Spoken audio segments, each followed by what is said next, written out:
Good morning, Hello. everybody. Welcome to another episode of The Unlocked Show. I'm your host, Tracy Wilson. My pleasure to be here with you guys today because you're in for an absolute treat.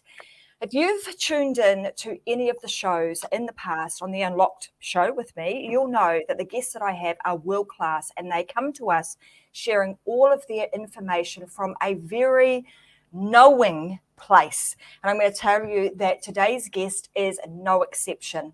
You'll understand that in today's marketplace that it's just no longer enough for us to think about our customers to actually compete and win in this day and age. We've actually got to think like our customers, not just about them. So in today's thought-provoking episode, you're going to be introduced to some key principles. You're going to be introduced to the principles of shopper psychology and the impact that decision-making and purchasing behavior.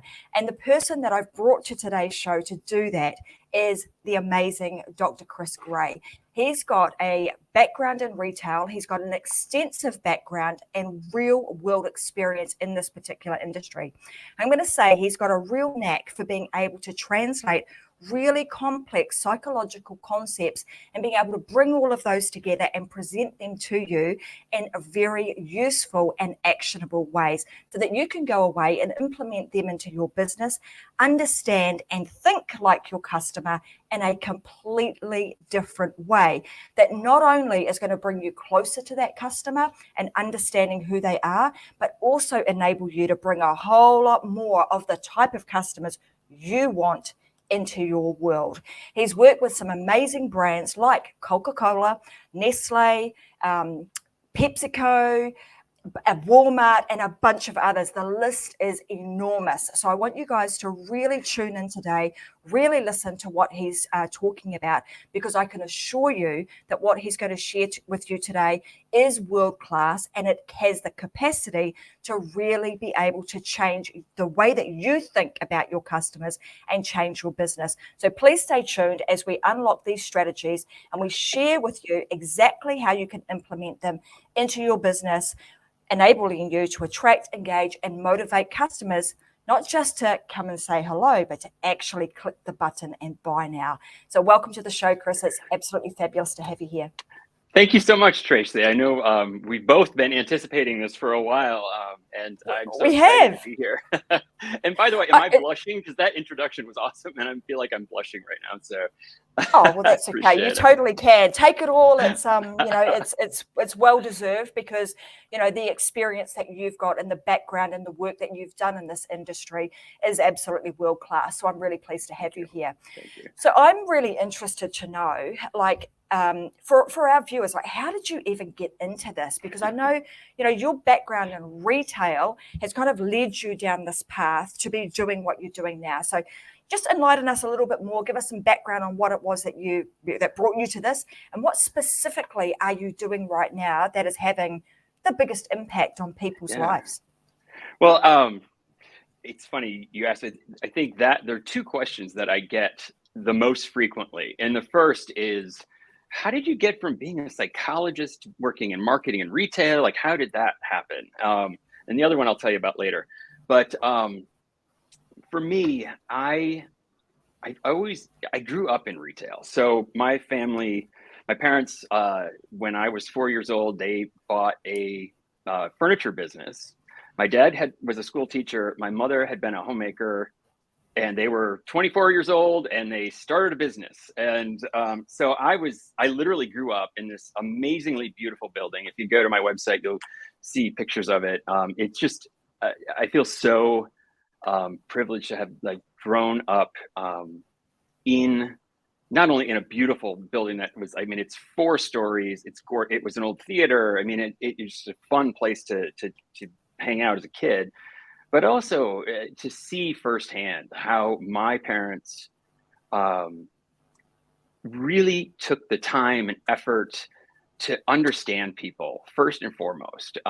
And I'm happy to say that to this day, Gray's Furniture and Boutique in lovely Mount Pleasant, Michigan is still going strong. And I think in a time when so many mom and pop shops have struggled and gone under, I think what for them has been the difference is that they have really embedded themselves in their community, and really have taken the time to know people as people, know their Mm. customers, know them by name when they walk in the door, know, what, anticipate what they're looking for, be able to work with them and really show that they care. And I think that through the hard times, and there definitely have been some hard times, that has really kept them going, along with their ability to flex when needed. I mean, I remember in the early 80s, Gray's Furniture was the first video rental place in our little town, because my parents saw, like, hey, people want this, and we sell TVs anyway, so why don't we do,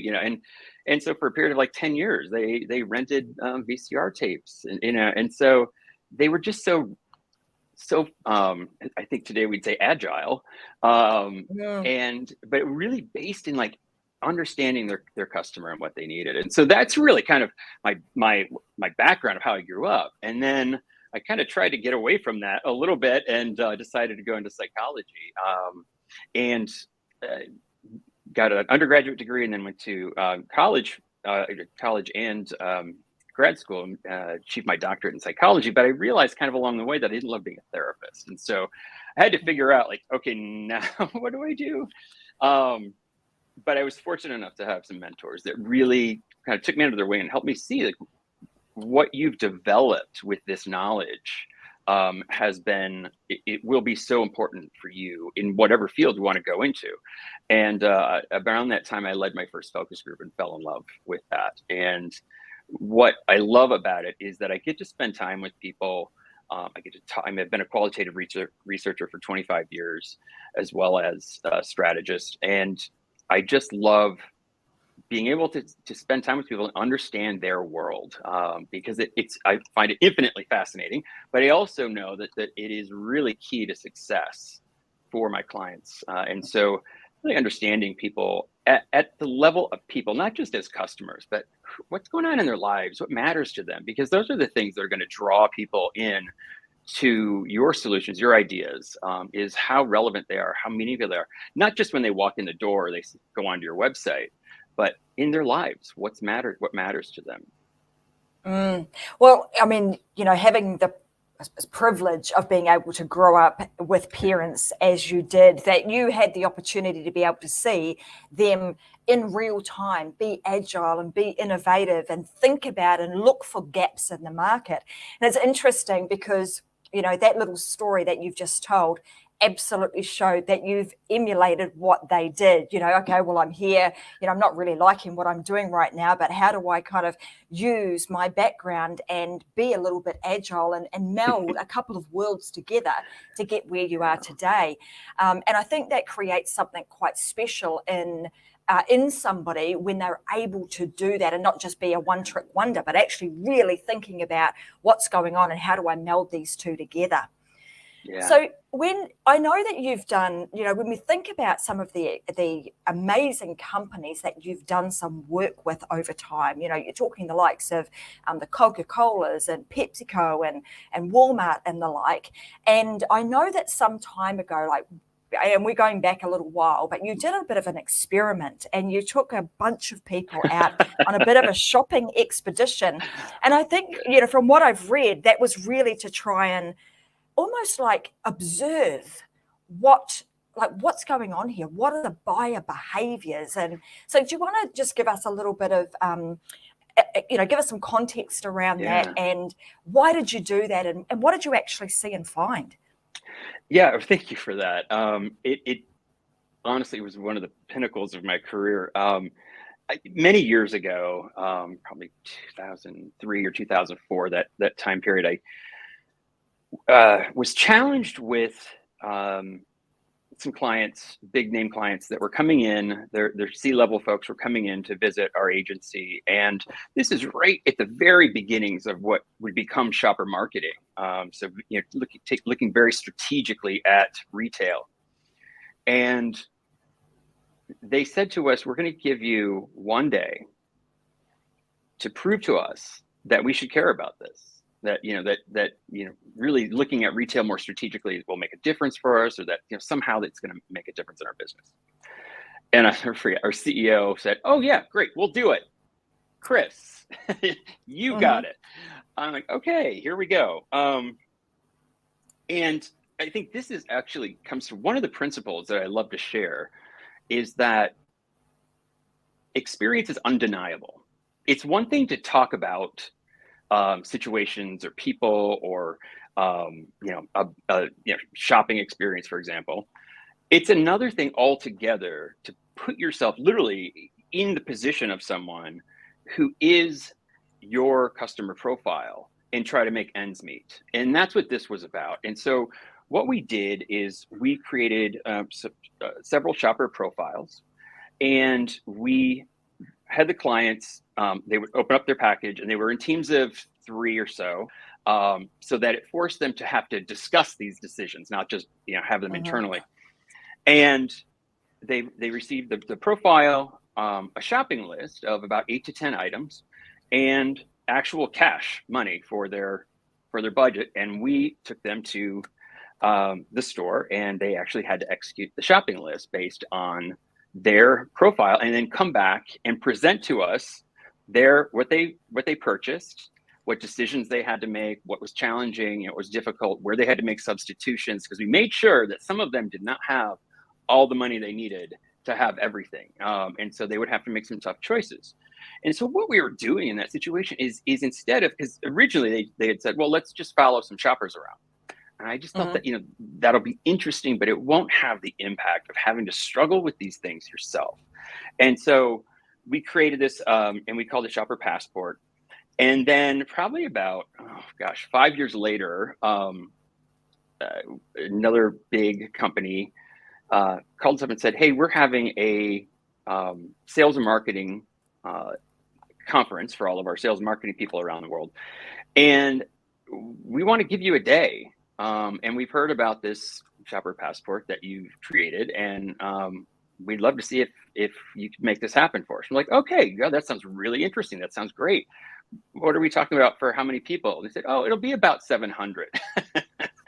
And I mean, you should see my eyes. Just a few. Because it's one thing to take 12 people, but it was an entirely different thing to take 700 marketing executive shopping in a single day. And I'm happy to say we pulled it off. I think the thing I'm most proud of is that we didn't lose anybody, because we literally were carting people in buses to, I think there were like 17 different retailers. And it was this whole thing. It took months of planning. It was a whole team. I cannot take any credit other than I originally came up with the idea and I led the process. But it went off without a hitch. And it was later, when they surveyed their attendees, it was considered the most effective part of the 3-day conference. So it was something I was really proud of. The feedback was fantastic. People really were touched by the experience. And one of the questions that I always ask in the debrief is, because I always make sure that the shopping list would have at least a few items from their categories, right?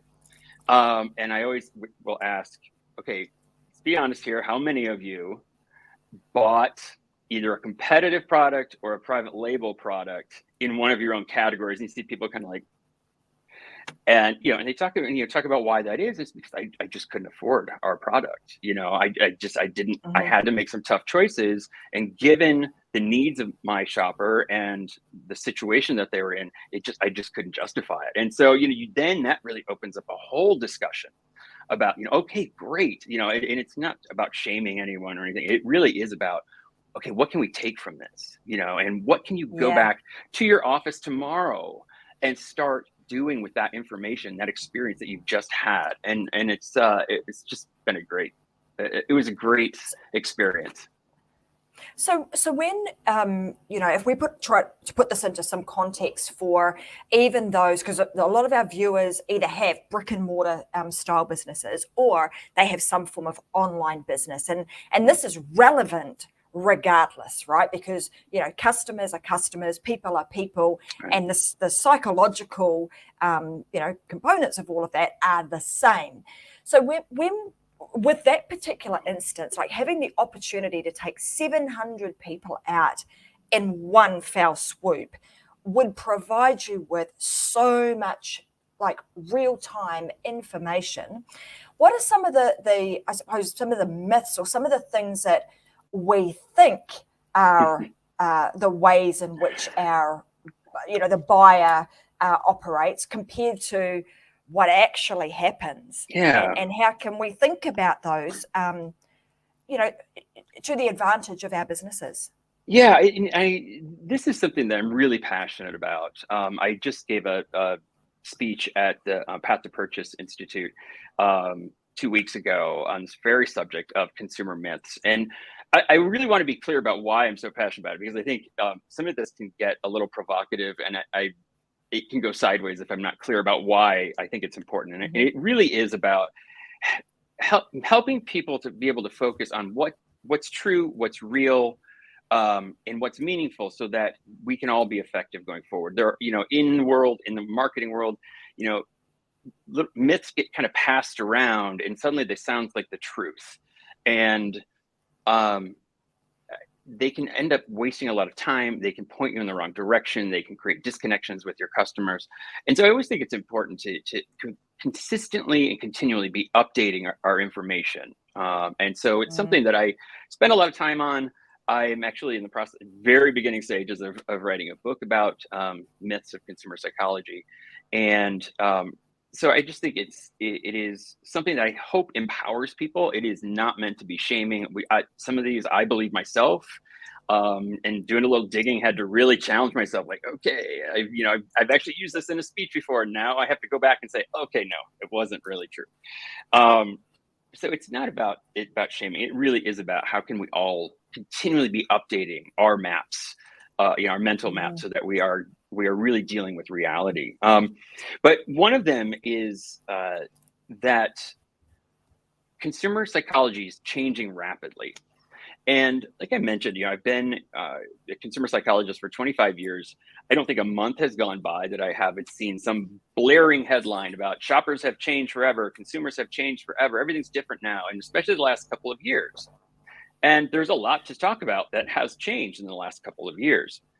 But I think it is important to separate out, on this hand, the psychology, and on this hand, the behavior, because as much as they are intertwined, they are two very different things. Behavior changes rapidly all the time. I mean, we've seen in the last 2 years how, consumer behavior has just, had an upheaval, right?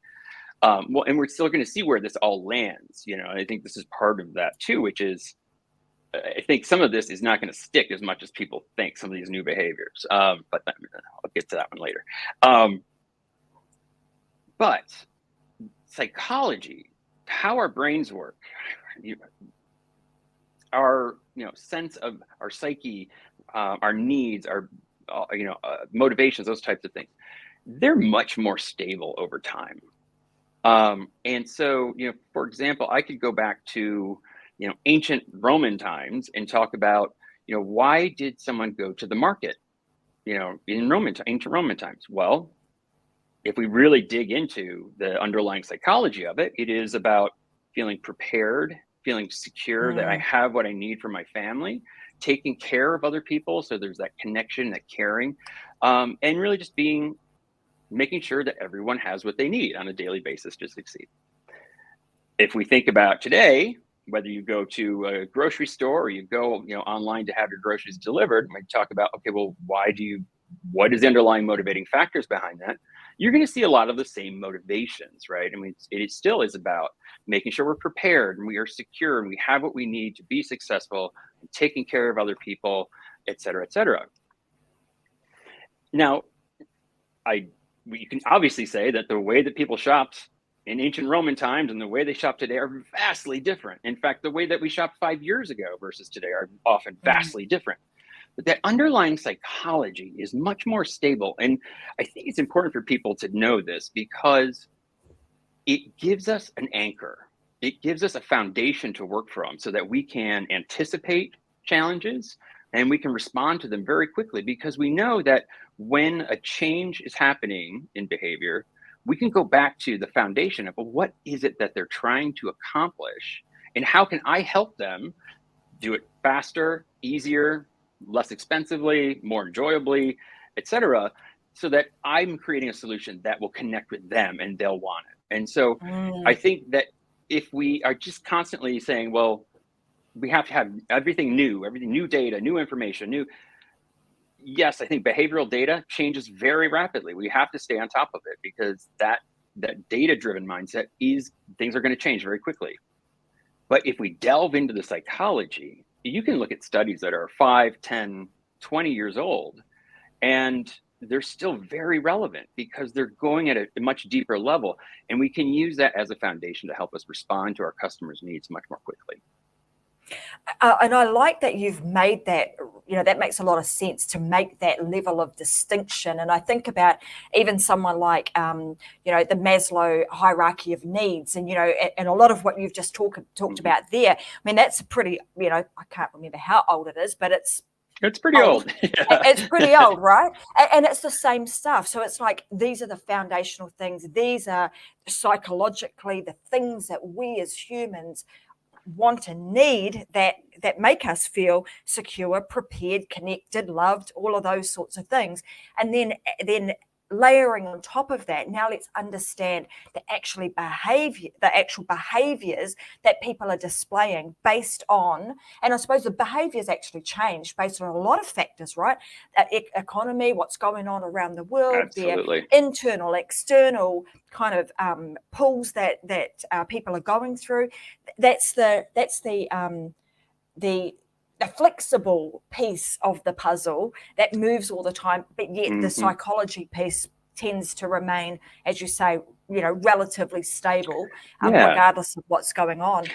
And sometimes we'll see, like when there's a big upheaval, like so we've had the pandemic, right? So what we see though is that some of those, so like Maslow's hierarchy, right? So if a certain need lower in the hierarchy isn't being met, everything else kind of evaporates, right? So like if we're all terrified that for our security, for our safety, we're gonna all run to the grocery store apparently and buy toilet paper. So I mean, it's that is based on it. That was really based on this need for certainty and security and something to hold on to, literally, but something that felt like a basic that would somehow bring comfort, and it just happened to be toilet paper this time.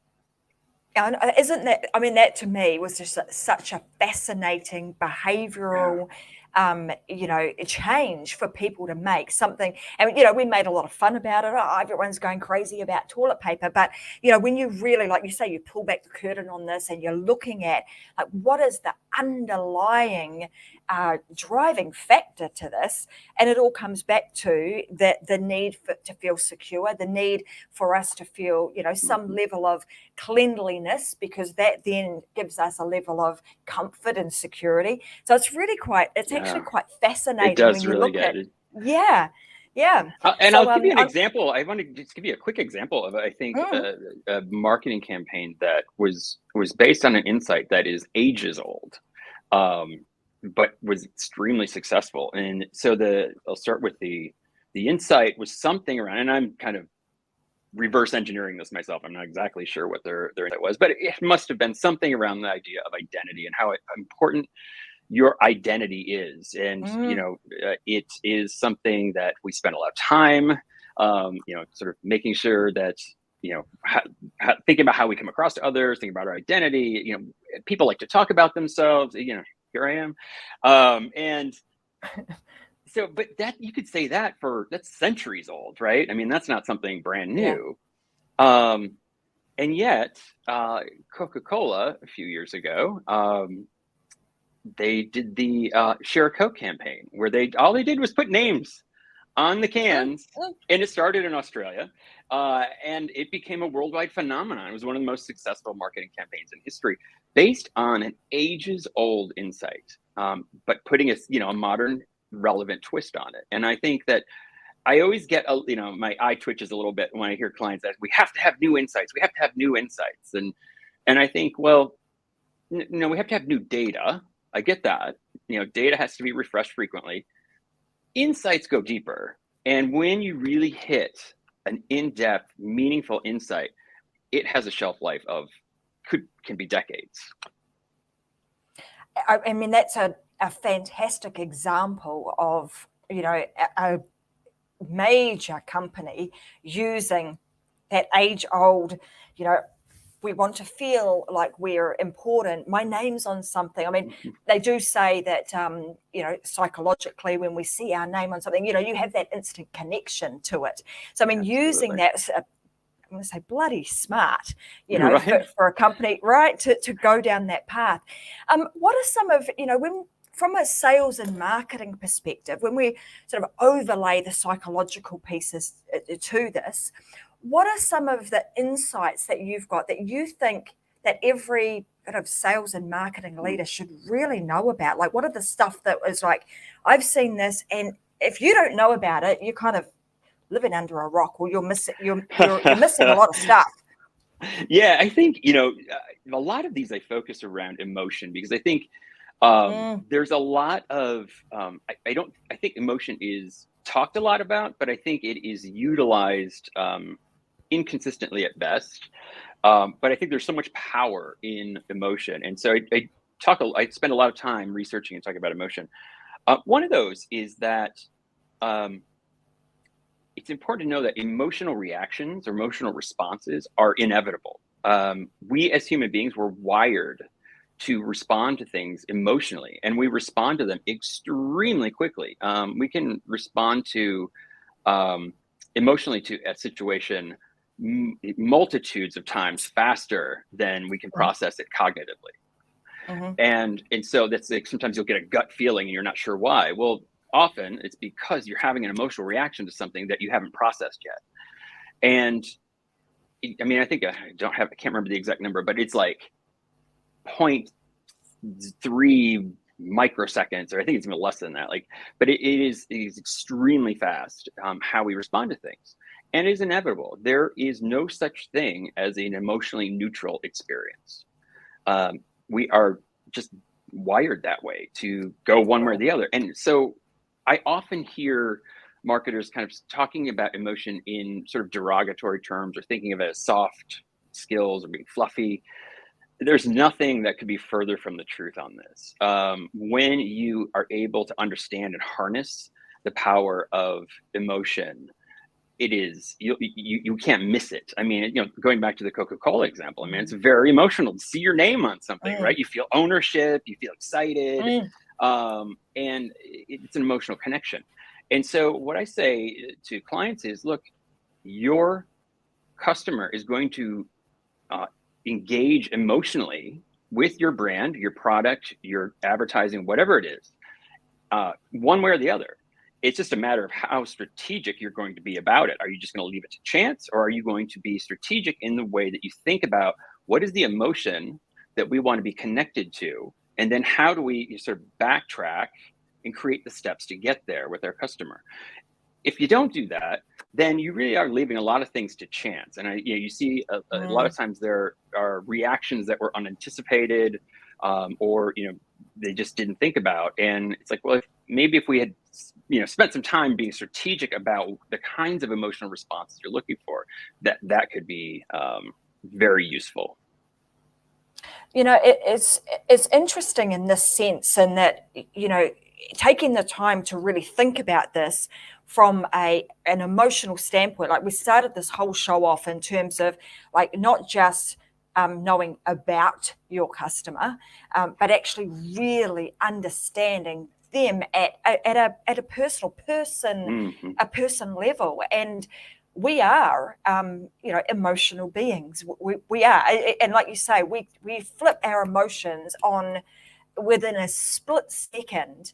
Everything you do, there is an emotional reaction to it. Even people watching us today, they're feeling something about, we like them, we don't like them, look at their hair. I mean, they're having all of these emotional responses to everything that's being said and everything that they see. So when we're thinking about this from a business point of view, and we're, maybe we're doing some customer avatar work, and we're trying to understand our customer, and really, not just at the at the surface level, gender and that sort of perspective, but really rather deep on this and understanding, what emotions do we want them to feel when they are dealing with our brand, and that means obviously not just across everything, across what they see and the colors that we use, across how we present ourselves online. It's everything, right? So do you want to give a little bit of insight into that and what people should really be thinking about? Yeah, I think, and I think it's very astute of you to put that together, that it is in everything that you do, because it is additive. I mean, these things, many times I hear someone say, well, the commercial was fine, but it wouldn't make me want to buy something. I'm like, well, that's not exactly how advertising works. It is, as someone eloquently put, it wasn't me, but they said, it's like feathers on a scale, everyone is just like a little bit more, and then you sort of reach that point where I'm making associations with this brand based on these emotions that I'm experiencing, based on how I feel about it. And I think that, so it's not, we shouldn't really think about it as like this one thing is going to change everything. The closest we get to that, I think, is retail marketing or shopper marketing, because you are in the moment right there. And that moment can make a difference, like bam, like that. But even that, I would say, it is a buildup often of so many other things along the journey that once they get there, they're primed for that experience. But I would say, from an emotional standpoint, the thing that I often will look at is what are people's aspirations? Because ultimately that will tell you what you need to know about what they want to feel in their lives. And what is that emotional, motivation that drives them. And it's funny, another myth sometimes that I talk about is, this myth that consumers lie to us. Oh, you can't do focus groups because consumers will just lie to you and tell you what you want to hear. And I mean, I think first of all, there is some truth in that people will want to put up, their best selves. I certainly have been in many, many, many situations where, participant is telling me all about, they only buy their kids, healthy cereals or blah, blah, blah. You won't buy sugar. And then you get into their home and you see their pantry and it's loaded, right?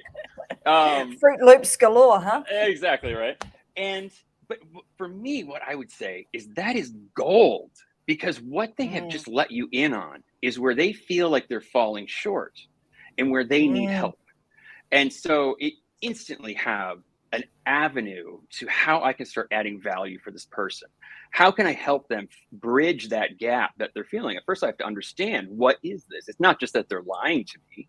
It's that they're thinking about their identity. If it's a mom and kids, I don't want to tell this guy that I buy my kids, sugary cereals. I'm not supposed to do that. I want to be seen as better than that. Okay, well, now we can work with that, right? And so I think this idea that consumer lies are somehow damaging or don't do us any good, I think is really missing the point. And taking things too literally. I think when people, and in this part of business, this is how I've been trained, right? But is really look beyond what people are saying and see the if there is a disconnect, just consider that so valuable, because it really does start to give you some insight into their aspirations, what they want of the future, how they want to be seen. And it really, then you have plenty to start working with. So that, I think, if you're a small business owner, or if you're, a marketer, spend time with your customers, take some time. As I said before, experience is undeniable. It's one thing to, sort of create, an avatar in theory. But once you do create that avatar, I highly recommend seek out some folks who are in that arena of your avatar and just talk to them a little bit and spend some time with them if you can, because I think that will teach you so much. You will get a broader context. You will see them in their lives. You will see how they respond to things. And I think that can be extremely valuable when we're in a very competitive marketplace, and making that connection can make or break a company or a product. Absolutely. I love that that perspective on, the way in which we're looking at aspiration, right? So what is it that they really want? And maybe, they're not necessarily lying to you, but they're actually telling you, they are sharing with you what their aspirational dream is, Right. as to how they want to be. And that concept of, and I've heard this in my training and in my experience too, is that, we as people, as individuals, we're always looking for, something is either going to help us to increase our level of stature or decrease. And that comes back to, again, how we feel at that identity level. And again, if we can overlay that even into everything that we're talking about today, when we're trying to understand, really know what that customer, the person that you want to work with, what are they going through? In I call that the disparity gap. It's like they're here now. This is what they're experiencing today, but this is where they actually want to be, is over there. And there's this disparity gap in the middle. And that's where I see, we, the business owner, the entrepreneur, that's where we come in, and we figure out how we build that bridge. How do we get them from here and bridge the gap so that that disparity gap disappears? Yeah. I mean, I really have two things on this. I think I love this conversation. I think one is that anything we buy, anytime we're spending money on something, it is in the hopes of a better future. And I think that is such a powerful perspective to come from. And actually, it's a fun dinner conversation for nerds like me. But you kind of throw that out there, and people are like, well, wait, what? No, I mean, toilet paper? I'm like, well, it's a better future with it than without it, right?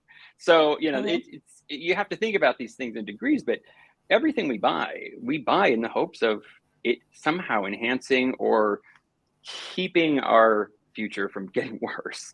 And so I think it's just a very powerful place to ask questions from, so let me try to understand, what is it that's driving this? What is the aspiration?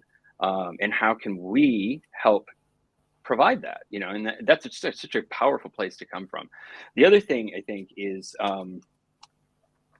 that it's one of the things that I consider an unfair advantage for small business owners, because in small business owners, especially small retail, brick and mortar retail, you often have the principles of that business on the floor every day, engaging with the customer.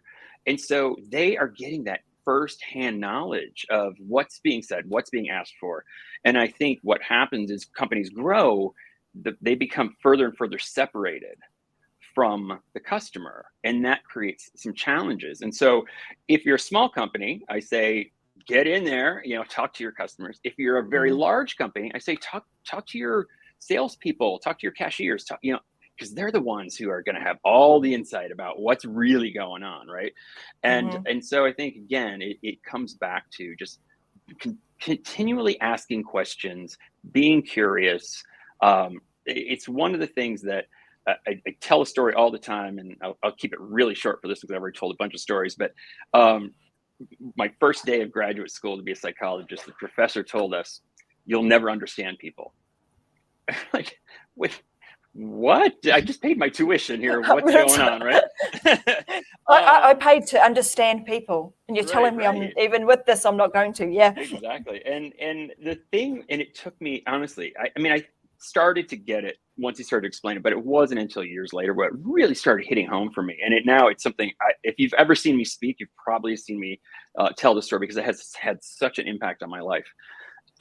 What he meant was, when you enter into the behavioral sciences, and when I say that, I mean this loosely. I consider being a retailer, being on the floor, being a marketer, there is an element of that is behavioral science.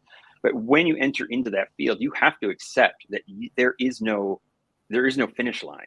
There is no, I got it all.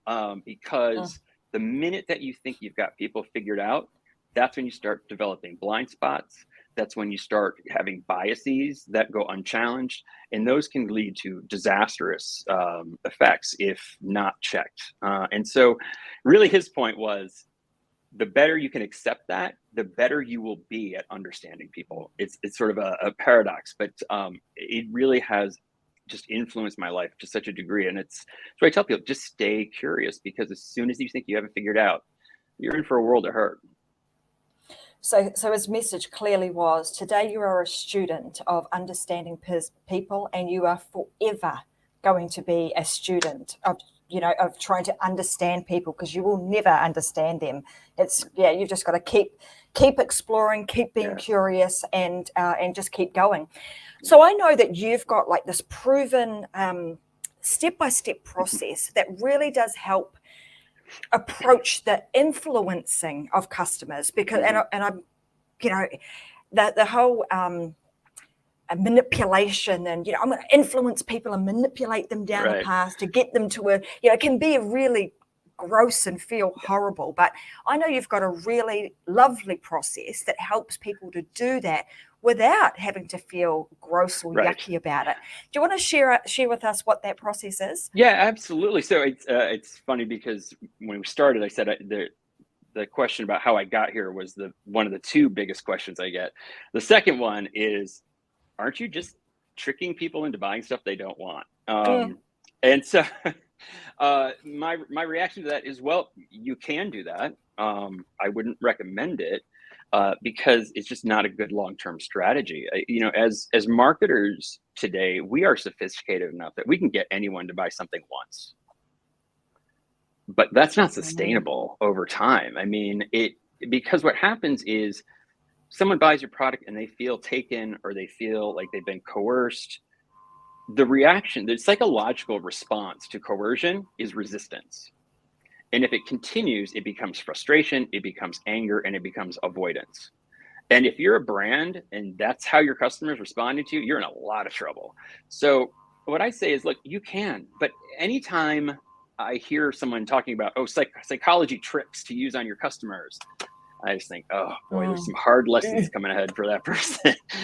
Because it really, the tricks just aren't worth it. I mean, there are certain things that absolutely you can do, but they aren't trickery. They're not coercion. They're little things that you can do that aren't about necessarily coercing people, but it's about helping them see your message more clearly or get it noticed more effectively.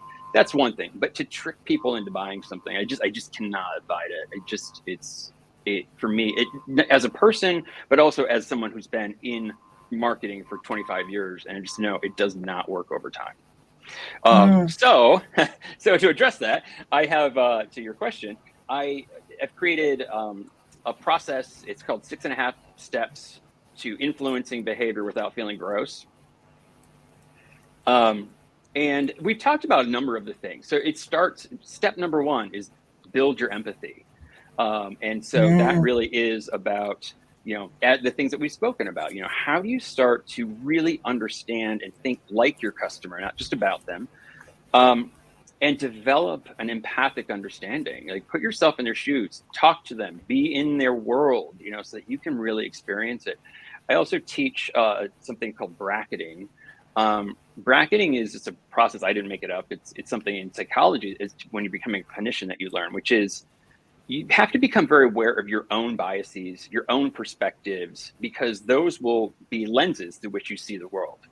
And so when you start to engage with someone, if you're doing research, or if you just, want to be in a position of like, I want to understand this person, take those things, like literally make a mental image of you taking your perspective, your lens, putting brackets around it, and just setting it aside for a while, so that you can come at this person with fresh eyes, and you can see the world from their perspective versus being filtered through your own. And it sometimes the difference can seem very small, but it can really pay off in so many great ways, because it opens you up to things you might not have noticed otherwise, or insights that you wouldn't have realized otherwise. And so it's a really important first step. And there's there's a process within each of these steps. But certainly the first one is building your empathy. The second is defining your outcome. So what is the behavior that you are looking to influence? What is it currently? and what would you like it to be? Because the better that you can define that, then the better your more clarity you're going to have on what needs to be done, right? And so that's kind of a process in itself. Is let's define what is the behavior that you're looking for, and then you have to get into. So I talked about motivation and means. So motivation is, why would they want to do this? Again, looking for it from their perspective, not why do we want them to do this, but why would this person find value in taking this behavior, whether it is a new behavior or changing a behavior. What is it about it that will motivate them? Because as we talked about, aspiration, motivation is so important. And so it's really understanding, like, from this person's perspective, what is it that would make a difference? What are they looking for? And then looking at the mean side, and the means are the behaviors. It's the how to go about doing these things. So what might get in the way of this? So what are some things that might be barriers to changing this behavior? Could be money, could be a barrier, time could be a barrier, frustration could be a barrier, a steep learning curve could be a barrier. There's many different things, but to identify those, because then we have something to work with here. Like, what do we need to help them get over so that this behavior becomes sort of the path of least resistance, right?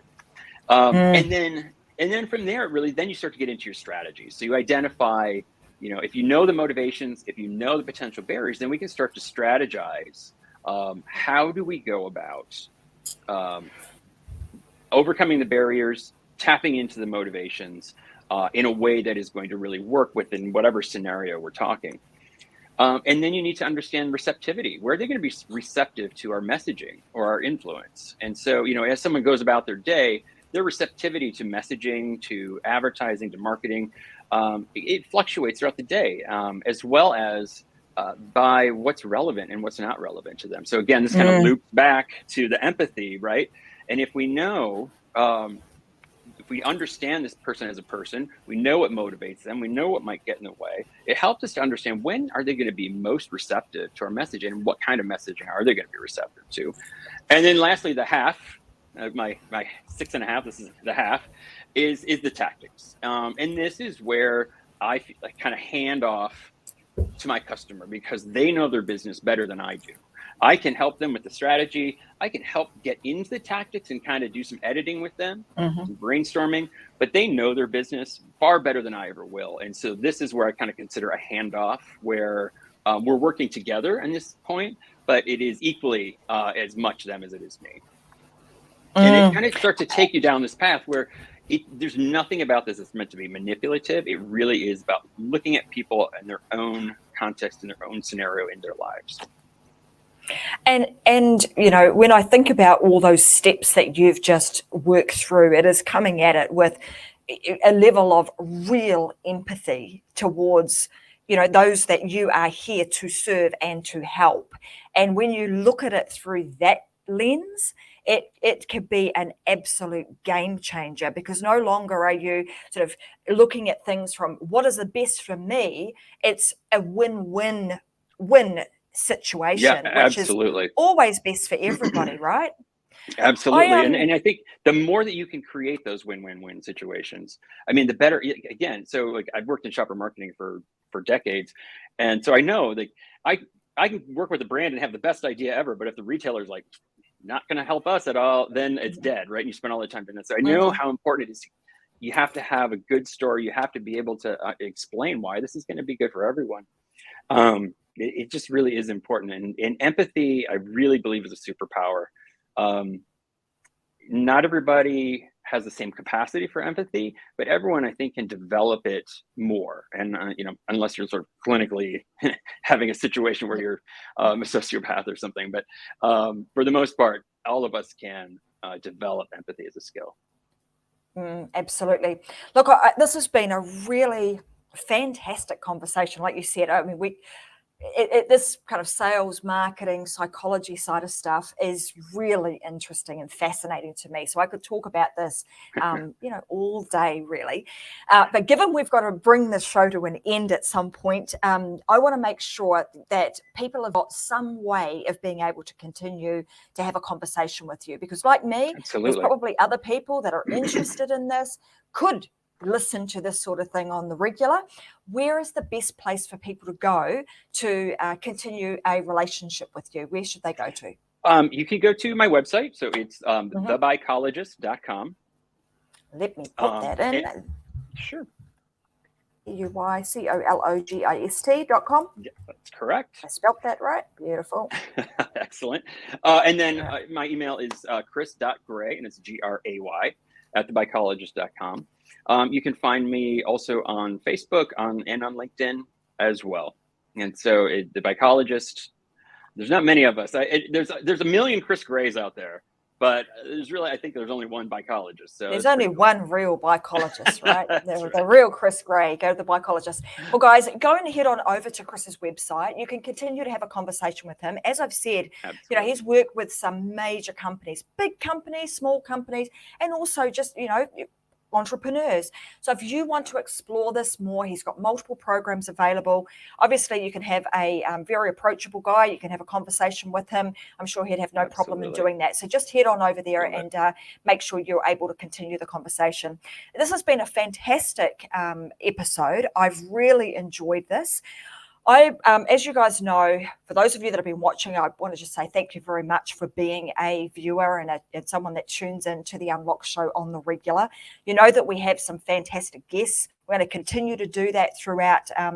We are fully booked now until December of this year and moving into 2023. So we're jam-packed with lots of great guests. We run the show on Wednesdays and Fridays. It is a live show, guys. So if you want to tune in, you just tune in, make sure that you allow StreamYard to see you. That then enables you to ask any questions. So if you're tuning in and you've got a question for either myself or for one of the guests that we have, type away. We'll be more than happy to answer that for you. And if you have any questions that have, sort of sprung to mind as a result of today's show, head on over to Facebook, find the Success Secrets for Business, Family and Life group. Join the group. You'll see the show that's been streamed in there. At the bottom of that show, you'll be able to type in there, and either myself or Chris will be sure to come back and actually answer your guys' questions. Very cool. And again, you can head on over to YouTube. This is streamed on YouTube. Subscribe so that you never miss a beat. And also head on over to any of your major, your favorite podcasting platform. And you can also find the Unlocked Show with Tracy Wilson there. You'll be able to download it. And again, you'll be able to have me in your ears along with my amazing guests. So I want to say thank you very much, Chris, for being an amazing guest today. It's been a very interesting conversation that we've had. And I hope you guys that have been tuning in have enjoyed today's show too. Give Chris a big round of applause and give him a little bit of love in the comments section. Awesome. Thank you so much, Tracy. This has been a delight. I really appreciate the opportunity to just talk about something obviously I'm so passionate about. So really great conversation. Awesome. Well, you have a fantastic evening, and you guys that are watching today, you guys have a fantastic rest of the afternoon. I'll be back with another episode of The Unlocked Show, 10 a.m. this Friday, Brisbane time, and then again next week on Wednesday. So as I always say, you've got to go and live your life unlocked because there is just no other way. Bye for now, guys. See you Friday.